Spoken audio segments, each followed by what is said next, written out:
नमस्कार मंडळी, सरोज वनमध्ये आपलं सर्वांचं स्वागत करते. मी सरोज. आज आपण मुळ्याची भाजी बनवणार आहोत. मुळ्याची भाजी बनवण्यासाठी आपल्याला काय काय साहित्य लागतं ते आपण आता बघणार आहोत. ही भाजी अत्यंत सुंदर होते. अगदी ताजी ताजी भाजी मला मिळालेली आहे आणि त्यामुळे मी तुम्हाला मुळ्याची भाजी मी कशी बनवते ते दाखवत आहे.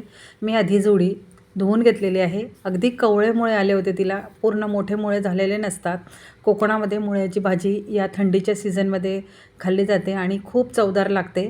त्यामुळे स्वच्छ धुवून घ्यायची ती जुडी आणि छान बारीक बारीक असं तिला कापून घ्यायचं. कापून घेतल्यानंतर मग त्याला साहित्य काय काय लागतं आहे ते आपण बघणार आहोत. अजिबात जास्त साहित्य काही लागत नाही तिला.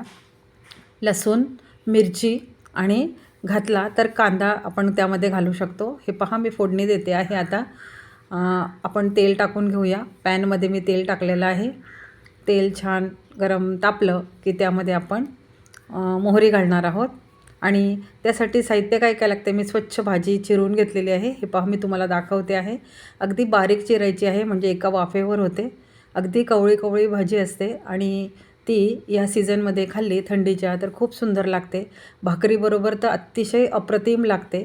माझ्याकडे मिरच्या होत्या, त्या मिरच्या मी चिरलेल्या आहे. लसूण घेतलेला आहे आणि एक मोठा कांदा मी कापून घेतलेला आहे. आधी आपण तेलावरती लसूण छान असं गुलाबी रंगावरती तळून घेणार आहोत, म्हणजे लसणाचा जो कच्चा वास आहे तो जाईल. आणि छान गुलाबी रंगावरती तळून घेतल्यानंतर आपण त्यामध्ये मिरच्या आणि कांदा हे देखील आपण टाकणार आहोत. हे पहा, आता आपण मिरच्या आणि कांदा टाकत आहोत. मिरच्या माझ्याकडे मी आणल्या होत्या हिरव्या मिरच्या, पण त्या कालांतराने म्हणजे एक आठवडा झाला मला आणून हिरव्या मिरच्या, त्या आता लालसर झाल्या. त्याच मी आता यामध्ये टाकत आहे. मला खूप आवडतात अशा लाल झालेल्या मिरच्या हिरव्या भाजीमध्ये टाकण्यासाठी, ते मी टाकत आहे. आणि कांदा, मिरची आणि लसूण तेलावरती अतिशय असं छान मऊ होईल इथपर्यंत परतून घ्यायचं आहे, म्हणजे त्याचा कच्चा स्वाद भाजीमध्ये लागणार नाही. त्याचा जो स्वाद आहे तो तेलामध्ये निघून जाईल. आणि छान परतून झाल्यानंतर हे पहा, मस्त त्याचा रंग देखील बदललेला आहे. आता आपली जी भाजी आपण धुवून चिरून घेतली होती ती आता पॅनवरती टाकून द्यायची आहे. भाजी टाकल्या अजिबात हलवायची नाही आहे. काय होतं आहे, भाजी हलवली की ती पॅनच्या बाहेर येते. आता थोड्या वेळाने काय होणार आहे, त्या गरमीमुळे ती भाजी आळणार आहे आणि ती खाली बसणार आहे. त्यामुळे तुम्हाला मी दाखवतेच आता की भाजी कशी खाली बसणार आणि ती आपण कधी हलवायची. आत्ता भाजीला अजिबात हलवायचं नाही आहे. गॅस एकदम सिम करायचा आहे. गॅस सिम केल्यानंतर थोडीशी त्यामध्ये वाफ येऊ द्यायची आहे. अजिबात हलवायची नाही आहे भाजी. हे पहा, मी अगदी बारीक बारीक मुळे, म्हणजे नुकतेच मुळ्याची भाजी पाला येते त्यावेळेस ही भाजी करायची. जाड मुळे झाले की मग या भाजीला चव लागत नाही. त्यामुळे हे पहा, अतिशय सुंदर. हे पहा, आळलेली आहे भाजी, खाली बसलेली आहे भाजी. आता थोडी थोडी एका साईडने खालची वर आणि वरची खाली अशा पद्धतीने आपण हलवून घ्यायची आहे. आता या भाजीला पाणी सुटेल. या पालेभाजीमध्ये जे पाणी असतं त्या पाण्यामध्येच ही भाजी शिजते. वरून आपण अजिबात पाणी घालायचं नाही आहे. आपण थोडंसं आता थोड्या वेळाने मीठ घालणार आहे. पण मीठ केव्हा घालायचं, जेव्हा भाजी आळून कमी होते तेव्हा आपण पालेभाजीमध्ये मीठ घालायचं आहे. जर तुम्ही पॅनमध्ये टाकल्या जर मीठ टाकलं तर ती भाजी आपल्याला खूप मोठी दिसते आणि मिठाचं प्रमाण मग आपल्या हातून चुकतं. त्यामुळे भाजी आळल्यानंतर आणि आळून खाली बसल्यानंतर त्याचा अंदाज घ्यायचा आणि मग नंतर त्यामध्ये मीठ घालायचं आहे. आणि टाकताना मीठ कमीच टाकायचं आहे. वरून आपल्याला घेता येतं, पण जास्त झालं तर आपल्याला काढता येत नाही. त्यामुळे कमीच घाला मीठ. हे पहा, आता मीठ घातल्यानंतर या भाजीला पाणी सुटेल आणि त्या पाण्यामध्ये ही भाजी खूप सुंदर अशी छान वाफून येईल.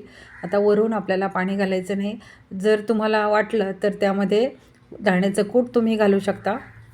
अगदी जाडं-भरडं दाण्याचं कूट घाला, अतिशय सुंदर लागते. आणि ही भाजी चपातीबरोबर, भाकरीबरोबर, भाताबरोबर खूप सुंदर लागते. एकदा नक्की करून बघा, आवडेल तुम्हाला. हे पहा, माझी भाजी आता मी हलवून घेत आहे आणि भाजी हलवून झाली की त्याला ना आता वाफेवरती शिजवायची आहे आपल्याला. त्यामुळे आपण काय करू, झाकण ठेवून मस्त त्याच्यावरती आता 1-2 मोठी वाफ काढून घेऊ. हलवून झालेली आहे. आता वाफेवरती आपण ही शिजवून घेणार आहोत.